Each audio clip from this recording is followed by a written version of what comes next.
साध संगत जी, प्यार से कहना। धन निरंकार जी, आप सभी का बहुत बहुत स्वागत है हमारे चैनल पर। आज फिर मैं आपके लिए एक बहुत ही खूबसूरत साखी लेकर आई हूँ। तो चलिए आज की साखी सुनते हैं। साध संगत जी, जल्दी जल्दी घर के सारे काम निपटाकर बेटे को स्कूल छोड़ते हुए ऑफिस जाने की सोच जैसे ही बहू घर से निकल रही थी कि अचानक उसे अपने ससुर जी की आवाज़ आ गई कि बहू, जरा मेरा चश्मा तो साफ कर दो। और बहू झल्लाती हुई चश्मा साफ करने लगी। अब चश्मा साफ करने के चक्कर में बेटा स्कूल में और बहू खुद आज ऑफिस देरी से पहुंची। पिताजी की यूं घर से निकलते हुए पीछे से आवाज़ देने की आदत बहू को अच्छी नहीं लगती थी, पर बहू जानती थी कि बिस्तर से ना उठ पाने के बावजूद उसके ससुर जी, उसके पिताजी पूरे दिन में उसे यही एक दो काम ही तो कहते थे। चश्मे साफ करने का काम था तो छोटा सा, पर बहू को ऑफिस जाने की जल्दी भी होती थी सुबह सुबह। एक दिन उसने अपने पति से कहा और पति की सलाह पर अब बहू सुबह उठते ही अपने ससुर जी का, अपने पिताजी का चश्मा साफ करके रख देती। लेकिन फिर भी घर से निकलते समय पिताजी का बहू को बुलाना बंद नहीं हुआ। साथ संगत जी, दिन बीतते गए और एक समय वो भी आया कि समय से खींचातानी के चलते अब बहू ने पिताजी की पुकार को अनसुना करना शुरू कर दिया। अब एक दिन ऑफिस की छुट्टी थी तो बहू ने सोचा कि क्यों ना घर की साफ सफाई कर लूं। अचानक पलंग से नीचे गिरी हुई पिताजी की डायरी हाथ लग गई। उसे पलंग पर उठाकर रखते हुए बहू को उत्सुकता हुई। उसने सोचा कि देखूं तो सही कि पिताजी सारा दिन क्या लिखते रहते हैं। यही सोचकर बहू ने यूं ही एक पन्ना खोल लिया। उस पन्ने पर तिथि लिखी हुई थी और नीचे लिखा हुआ था कि मेरी प्यारी बहू, आज की इस भाग दौड़ भरी जिंदगी में घर से निकलते समय बच्चे अक्सर बड़ों का आशीर्वाद लेना भूल जाते हैं।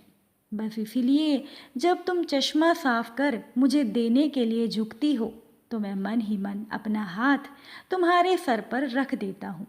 वैसे मेरा आशीष, मेरा आशीर्वाद सदा तुम्हारे साथ है बेटा।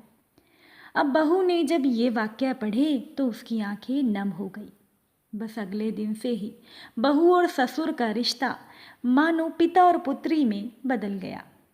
अब बहू 5 मिनट पहले ही तैयार हो जाती थी। 5 मिनट पहले तैयार होकर बेटे को स्कूल छोड़ने के लिए अपने ससुर जी की आवाज़ से पहले ही बहू चश्मे को साफ कर देती।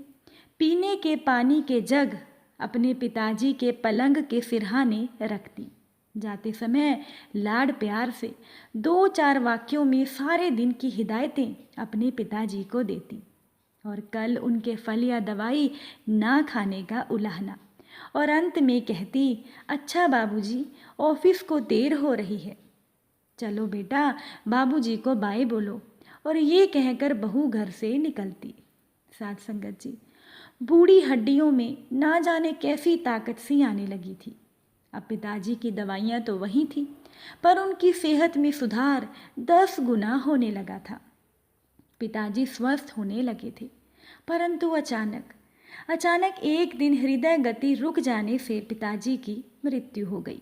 उनके अंत समय में उनके मृत देह के चेहरे पर संतुष्टि के भाव थे और वो संतुष्टि के भाव पूरे परिवार में चर्चा का विषय बने हुए थे। साथ संगत जी, आज का दिन पिताजी को गुजरे ठीक 2 साल बीत चुके हैं। आज भी जब बहू घर से निकलती है तो घर से निकलते समय वो पिताजी का चश्मा साफ कर उनके टेबल पर रख दिया करती है, उनके अनदेखे हाथ से मिले हुए आशीष की लालसा में। आज भी सुबह घर से निकलते हुए ना जाने क्यों बहू को ऐसा लगता है कि अभी पीछे से आवाज़ आएगी कि बहू, जरा मेरा चश्मा तो साफ कर दो। साथ संगत जी, माता पिता का अदृश्य आशीष ही ईश्वर की कृपा दृष्टि है। जीवित माता पिता की सेवा मरणोपरांत किए गए पितृक्रम से कहीं अधिक उत्तम है। जीवन में हम बहुत कुछ महसूस कर नहीं पाते, और जब तक महसूस करते हैं तब तक वो हमसे बहुत दूर जा चुके होते हैं। आइए इन बूढ़े वृक्षों को जल रूपी स्नेह और सेवा रूपी खाद से संजोकर फिर से युवा, स्वस्थ और हरा भरा करने का प्रयास करें। साथ संगत जी, एक बालक ने अपने माता पिता की खूब सेवा की। उसके दोस्त उससे कहते कि अगर तुमने इतनी सेवा भगवान की होती तो तुम्हें भगवान मिल जाते। साथ संगत जी, लेकिन वो बालक उन सभी चीज़ों से अनजान वो अपने माता पिता की सेवा करता रहा। एक दिन उसकी माँ और बाप की सेवा भक्ति से खुश होकर भगवान धरती पर आ गए। उस वक्त वो बालक अपनी माता के पांव दबा रहा था। भगवान दरवाजे के बाहर से बोले कि दरवाज़ा खोलो बेटा, मैं तुम्हारी माता पिता की सेवा से प्रसन्न होकर तुम्हें वरदान देने आया हूँ। अब बालक ने उस लड़के ने कहा कि इंतज़ार करो प्रभु, मैं माँ की सेवा में लगा हूँ। भगवान ने कहा देखो मैं वापस चला जाऊँगा। बालक ने कहा भगवान से कि आप जा सकते हैं प्रभु, मैं सेवा को बीच में नहीं छोड़ सकता। अब कुछ देर के बाद उसने दरवाज़ा खोला। भगवान बाहर खड़े थे। बोले कि लोग मुझे पाने के लिए कठोर तपस्या करते हैं और मैं तुम्हें सहज में मिल गया और तुमने मुझसे प्रतीक्षा करवाई।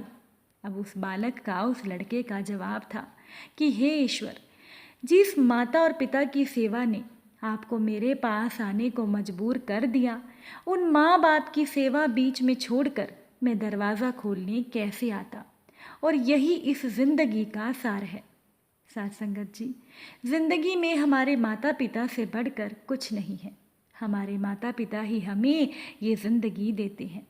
यही माँ बाप अपना पेट काट कर बच्चों के लिए अपना भविष्य खराब कर देते हैं।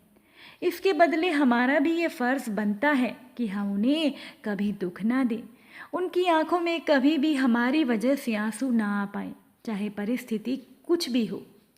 साथ संगत जी, अपने माता पिता की सेवा ना करने वाला, अपने माता पिता को परेशान करने वाला, उन्हें दुखी करने वाला व्यक्ति कभी महान नहीं बन सकता।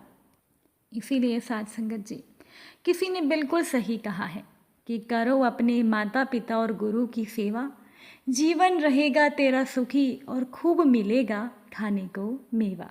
साथ संगत जी, अगर साखी अच्छी लगी हो तो इसे बाकी संगत के साथ शेयर कीजिएगा और चैनल पर नए हो तो चैनल को सब्सक्राइब ज़रूर कीजिएगा।